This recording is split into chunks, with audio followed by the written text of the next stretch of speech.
Please, go out with me on the premise of marrying me. Paul, whom I had met through a friend's introduction, asked me out on a date. He, who is 3 years younger than me, told me that he had fallen in love with me at first sight. Considering my age and the fact that I had been contemplating marriage, I decided to accept his offer. We eventually got married a year later. My name is Michelle. I'm 34 years old and I work for an international corporation. I've always dreamed of living abroad. My husband Paul, despite being younger, is a natural-born leader and can be described as the dominant one in our relationship. It wouldn't be an exaggeration to say he's the head of the household, but I didn't mind it. Having lived alone for a long time, I was accustomed to taking care of household chores, and I even enjoyed cooking. Paul rarely helped out, but I never found chores burdensome. On the other hand, Paul always took the lead when we went out together, allowing me to simply enjoy myself without having to worry about anything. This felt like a good balance between us. However, all of this started to change when my mother passed away. While I was at work, I received a call from my father informing me that my mother's chronic illness had worsened, and she had collapsed. I immediately boarded the train and arrived at the hospital in about 2 hours, where I bid a final farewell to my mother. I decided to stay with my father to prepare for my mother's funeral. When I contacted Paul, he said that he couldn't leave work at short notice. He ended up not coming to the wake. He did make it to the funeral, but it seemed that he hadn't made any preparations for mourning attire. I had to hastily arrange a rental outfit for him. He complained incessantly, saying that I should have prepared everything from the beginning.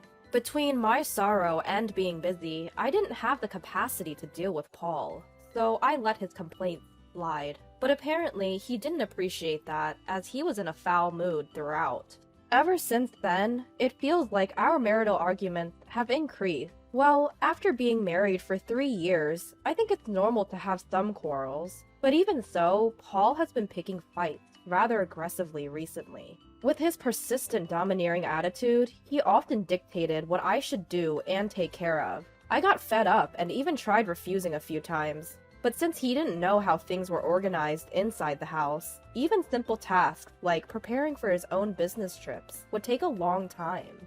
Moreover, he would complain while bustling around the house, making an even bigger mess. In the end, I realized it's easier if I just do it myself. I wasn't being completely obedient. I took care of certain things to save myself the trouble. Next week is the gathering for my mom's first death anniversary. I'm going to start preparing for us to join, okay? When I said that, Paul responded grumpily. I have an important meeting that day. What should I do? I've mentioned this gathering well in advance. How could he suddenly say something like that? What, you're not going? Paul responded with a heavy sigh. It's not that, but it'll be tough to delegate everything to my juniors, you know? He seems happy about his recent promotion and constantly talks to me about his junior team members at every opportunity. I felt like sighing right back at him. Please plan for it, okay? I emphasized. It was the day before my mother's first death anniversary gathering. When I got home from work, Paul was sulking and drinking beer in the living room. I'm sorry I'm late. I had to work overtime. I'm sure he's in a bad mood because I came home late, causing a delay in dinner preparation. I've been waiting here for an hour, just as I thought. But it's just 1 hour, isn't it? If he couldn't prepare his own dinner, he could have gone out to buy something. I did let him know what time I'd be home, so he could have taken some initiative and done things on his own. Suppressing the urge to say all that, I handed him a takeout box. I thought it'd take too long if I cooked, so I picked this up on my way home instead. In response, Paul slammed a glass filled with beer onto the table. Takeout again? Aren't you slacking off a bit too much lately? Again? The last time I brought home takeout was about 2 weeks ago. Sure, I've been busy lately, and maybe I haven't been cooking a feast every day. Nevertheless, I'm mindful of maintaining a balanced nutritional intake and rarely rely on prepackaged items. So I don't think I deserve that kind of criticism. As I was considering whether to retort or not, Paul, misunderstanding something, decided to pour salt in the wound. Can't say anything because it's true, huh? Do your chores properly. You've been coming home late lately, saying you're working overtime. You're probably just out having an affair. Paul shouted. His words sparked a flare of resentment that had been building in me. Enough is enough! If you know I'm working late, the least you can do is prepare dinner for us. It's fine if you can't cook. Picking up some takeout isn't too hard to do, is it? I always make sure to inform you when I'm going to be late, and even with the busyness, I take care of all our household chores. There's no need for that kind of tone. Paul gave me a glare. Huh? You're 3 years older than me, you know. I could have married a woman in her 20s, but I chose an older woman. Show some gratitude and do as I say. There's no one else who would want you, so you'd be in trouble if I were to leave you, wouldn't you? Did he really just say that? I was ticked off and couldn't hold back any longer. Then you should have married a younger woman. When we started dating and before we got married, didn't I ask if you were okay with me being older? You said it was okay, and that's why we got married. Even without you, I could have managed my life. Paul laughed mockingly at my words. Whatever, let's get a divorce. With that, Paul took his beer and the takeout box and retreated to his room. We've had our share of arguments, but this was a first. I was done with him. I decided to eat my takeout dinner to calm my nerves. He must have been irritated because he was hungry. That's what I thought as I filled my stomach, but I couldn't settle down after all. I couldn't believe this was happening the day before my mother's first death anniversary. After some time had passed, I called out to Paul from outside his room. We need to leave by 8 a.m. tomorrow, so I'll wake you up around 7. There was no response, but I could sense that he was awake, so he must have heard me. With those words spoken, I went to sleep. The next morning when I woke up early, Paul was already gone. The bags I had prepared were still in the room. It didn't seem like he headed to the gathering without me. Where did he disappear? I called his cell, but there was no answer. There was no response to my texts either. Since there was no other choice, I left a voicemail message and started preparing to head out on my own. I got a hold of Paul while I was waiting for the train at the station. I have to go to my meeting. I can't leave it to my juniors after all. When I answered the phone and heard only that, I panicked. Wait, what? Hold on! Despite my words, my voice was drowned out by the noise of the train, and the call ended. Overwhelmed by an indescribable mix of anger and resignation, I found myself in a state of stunned bewilderment. Before I could think further, the train arrived. Carrying unnecessary luggage for two, I boarded the train alone. When I arrived at my father's house, my father asked anxiously, "Where's Paul?"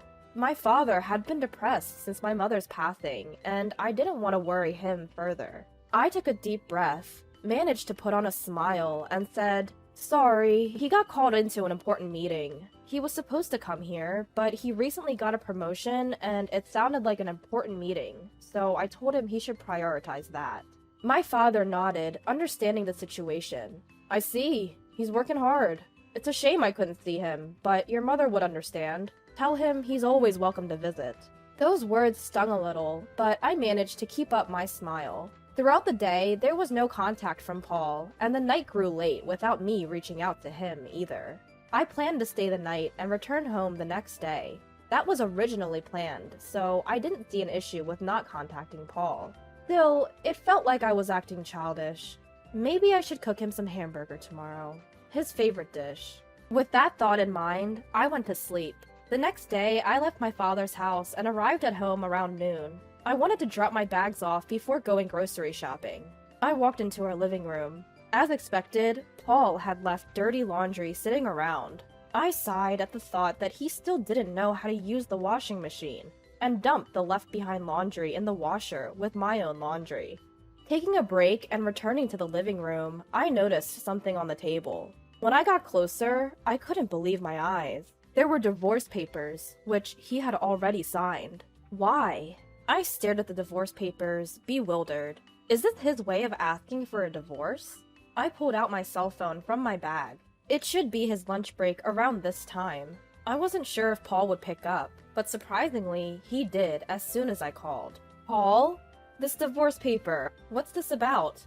On the other end of the line, Paul laughed. "What do you mean, what's this about? It's exactly as it looks. I don't need an older wife who isn't going to do household chores. That's why I decided I want a divorce.